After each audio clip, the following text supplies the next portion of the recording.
Soy fotógrafo de bodas desde hace años y acepté fotografiar una boda perfecta, pero un cliente me pagó 5 veces mi tarifa solo para que nadie supiera que él estaba presente en su propia ceremonia y puso a un ruso a vigilarme toda la noche. Te voy a contar algo que todavía me cuesta ordenar en mi cabeza, aunque ya pasó un tiempo. A veces lo recuerdo como si fuera un sueño raro, de esos que se mezclan con la realidad y uno no sabe bien dónde termina la lógica y empieza lo siniestro. Pero no, esto me pasó de verdad, y lo sé porque todavía tengo las fotos, las conversaciones, los recuerdos demasiado vívidos como para inventarlos. Era un jueves cualquiera, de esos en los que el café de la mañana me sabe más fuerte de lo normal y me da la sensación de que el día va a estar cargado. Tenía agendada una reunión con una pareja que quería contratarme para cubrir su boda.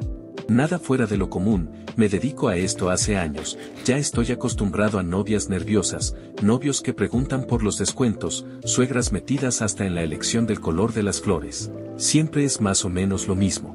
Mi estudio es chico, pero acogedor. Tengo unas sillas cómodas, una mesa con catálogos impresos, y en la pared principal cuelga una selección de mis mejores fotos, retratos en blanco y negro, risas congeladas en bodas pasadas, abrazos que parecen más eternos que los matrimonios que retratan. A la gente le gusta verlos, se sienten tranquilos cuando notan que sé lo que hago. A la hora señalada llegaron ellos. Ella entró primero, joven, elegante pero sin ostentación, con una sonrisa ligera que iluminaba el espacio. Se presentó, me dio la mano, se sentó enseguida en una de las sillas como si hubiera estado esperando ese momento. Él vino detrás. Alto, traje oscuro, expresión impenetrable. No dijo nada al entrar, no me ofreció la mano. Se quedó parado, apenas inclinando la cabeza como un saludo mudo. Yo traté de mantener la normalidad. Sonreí, ofrecí café, agua. Ella aceptó un vaso de agua, él nada. Y así empezó la reunión. La novia era pura simpatía. Miraba mis catálogos con interés, me hacía preguntas sobre estilos, sobre cómo trabajaba la luz en las ceremonias de noche, y hasta elogió una foto de una pareja besándose bajo la lluvia que tengo enmarcada junto a la ventana. Yo le respondía encantado, porque la verdad es que me gusta hablar de lo que hago. Ella asentía, sonreía, parecía convencida. Mientras tanto, él permanecía en silencio. No se sentaba, no tocaba nada, ni siquiera miraba demasiado las fotos. Se mantenía de pie, con los brazos cruzados, como un guardia más que como un futuro esposo. Cada tanto levantaba los ojos y me miraba, pero no era una mirada curiosa o tímida, era más bien, vacía, como si solo me observara por rutina, sin emoción. La situación me incomodaba un poco, pero seguía adelante.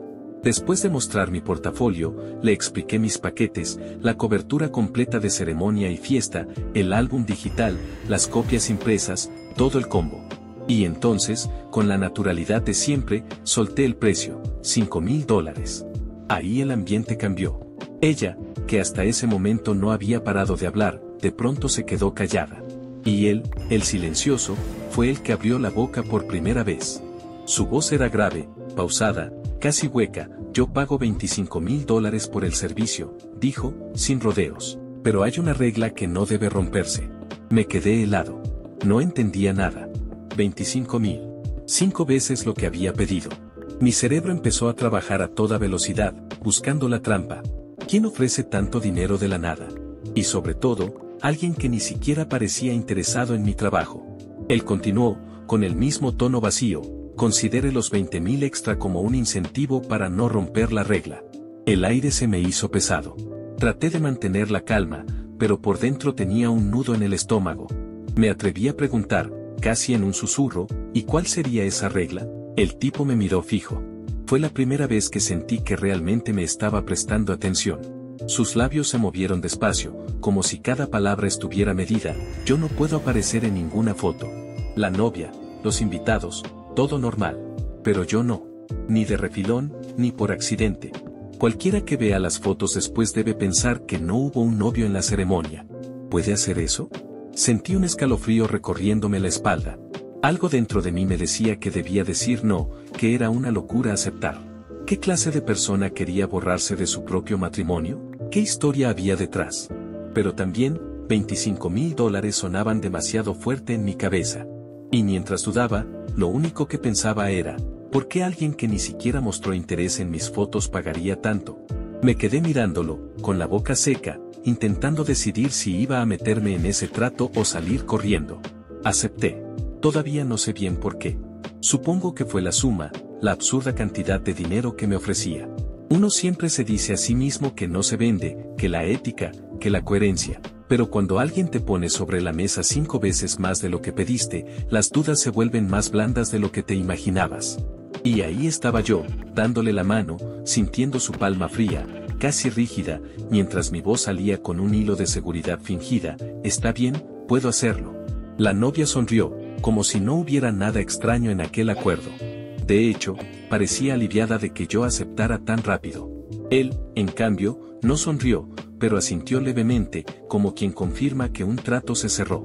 Cuando se fueron, me quedé solo en mi estudio, con un silencio pesado que no parecía el de siempre. Miré mis fotos en la pared y tuve esa sensación rara, como si de pronto estuvieran vacías. Imaginé un álbum entero de bodas sin el novio, solo ella y los invitados, y me recorrió un escalofrío. Algo no estaba bien, pero ya era tarde, había aceptado.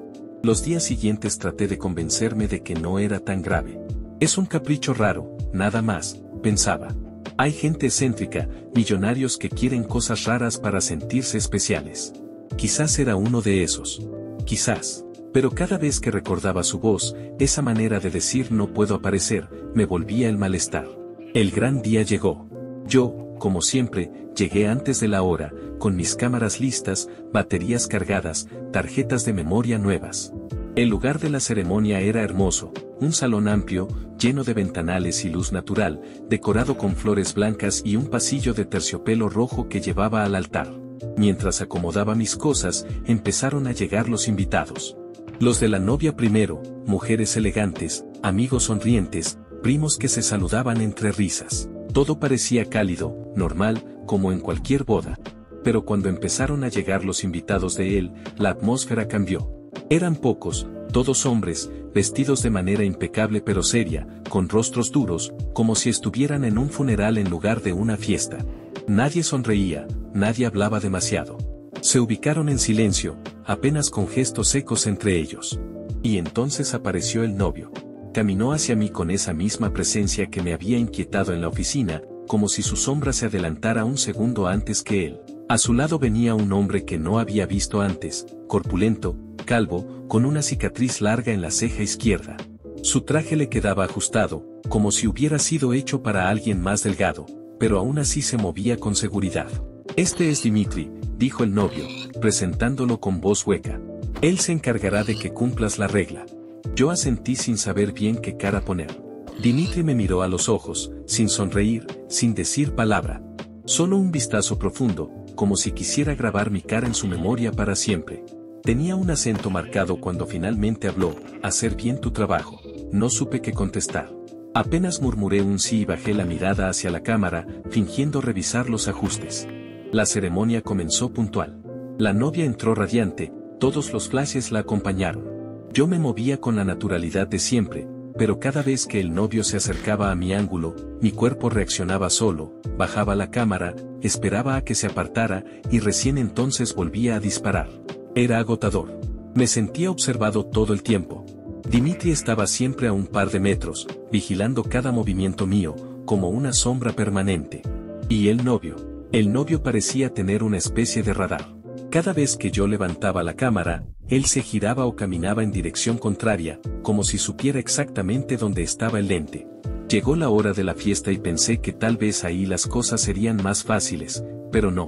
En el salón de recepciones, entre la música y las luces, la presión se hizo más intensa. Los invitados de ella bailaban, brindaban, me pedían fotos grupales. Yo cumplía con todos, pero siempre con el ojo pendiente de que él no apareciera ni por error. Y cada vez que me relajaba un poco, lo sentía cerca, o veía a Dimitri parado en un rincón, con la mirada fija en mí, como un perro guardián esperando que alguien cruce la línea. Nunca había trabajado tan tenso en mi vida. La cámara me temblaba en las manos. Y lo más extraño, cuanto más lo evitaba, más presente lo sentía. La noche se alargó, y yo solo quería que terminara. Nunca había trabajado con tanta tensión en mi vida. No era por el lugar ni por la gente, todo parecía normal, incluso más animado de lo que esperaba, sino por la regla absurda que tenía que cumplir. Esa maldita prohibición de que el novio no apareciera en ninguna foto. La fiesta comenzó con fuerza. La novia estaba radiante, como un sol en medio del salón, y bailaba con sus amigas, con sus primos, con cualquiera que se le acercara. Él, en cambio, no se quedó apartado como había imaginado.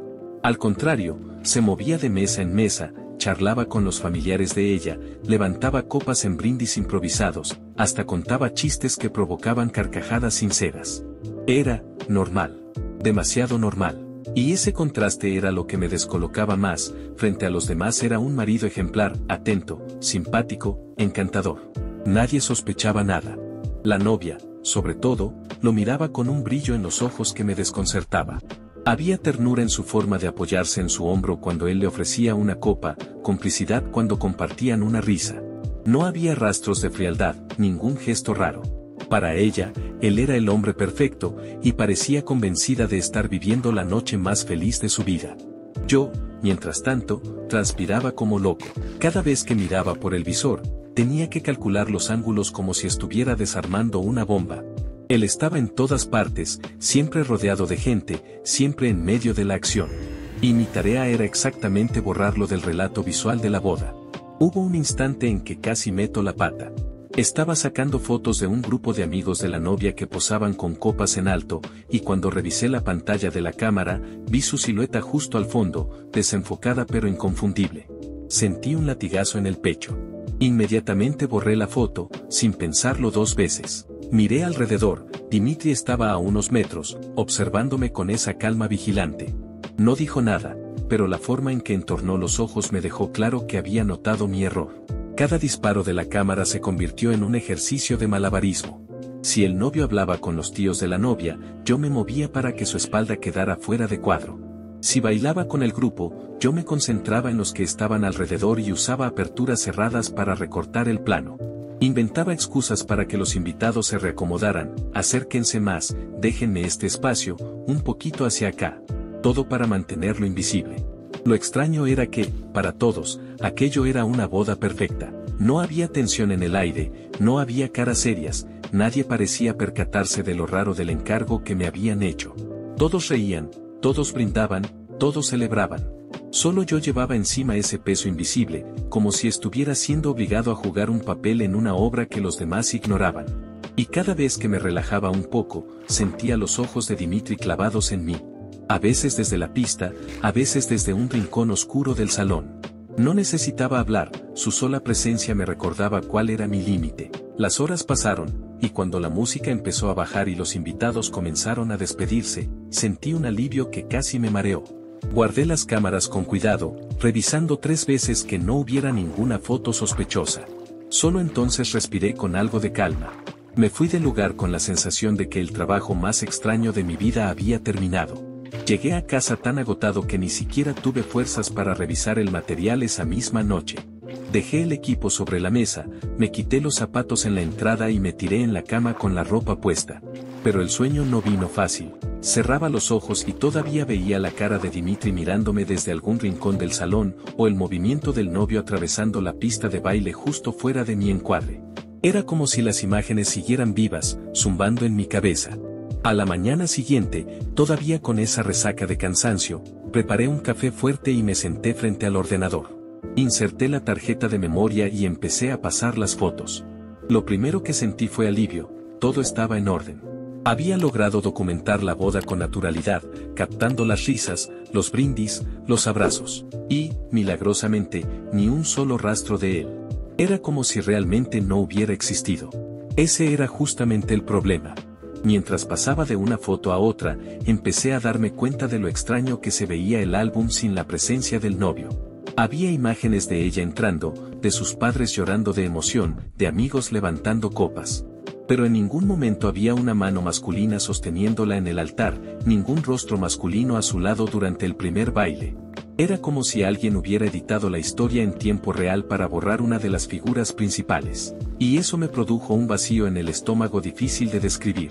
A media tarde, cuando ya pensaba en descansar un poco, escuché un golpe en la puerta del estudio. Era temprano aún para que vinieran a buscar avances, así que pensé que sería algún cliente nuevo. Pero no, eran ellos. La novia entró primero, sonriente como siempre, vestida de forma sencilla pero elegante. Detrás venía él, con paso tranquilo, traje impecable, el mismo aire controlado de siempre. Yo me puse de pie, sorprendido. Esta vez, la diferencia fue clara, él me tendió la mano y, por primera vez, lo vi sonreír. No era una gran sonrisa, no había calidez en ella, pero era real. Buen trabajo, dijo, con voz más firme de lo que recordaba. Su dedicación me impresionó. No supe qué contestar. Agradecí con un murmullo, mientras intentaba que no se notara el nudo en mi garganta. La novia asintió con entusiasmo, como si confirmara cada palabra. Pensó en contratarlo nuevamente para futuros eventos, añadió él, casi como si estuviera hablando de algo inevitable, una cita ya marcada en el calendario. Sentí un escalofrío. No era la frase en sí, sino la manera en que la dijo, no sonaba como una opción, sino como una certeza, como si ya me hubiera elegido, más allá de lo que yo quisiera. Hablamos apenas un par de minutos más, cosas triviales, y luego se marcharon con la misma calma con que habían llegado. Cuando la puerta se cerró, me di cuenta de que estaba sudando otra vez, igual que en la fiesta. Pensé que, al menos, lo peor ya había pasado. Me equivoqué. Al día siguiente, justo cuando el reloj marcaba el mediodía, alguien golpeó la puerta del estudio otra vez. Abrí, y allí estaba Dimitri. No sonreía, no hablaba mucho. Solo me entregó un sobre cerrado y dijo con su acento espeso, el jefe mandó esto para usted. Lo tomé con manos temblorosas. Antes de que pudiera preguntar nada, Dimitri se dio media vuelta y se fue sin mirar atrás. Me quedé solo, con el sobre en las manos y la misma sensación de miedo y extrañeza que me había perseguido desde la primera reunión. Algo me decía que aquello no había terminado. Ni de cerca.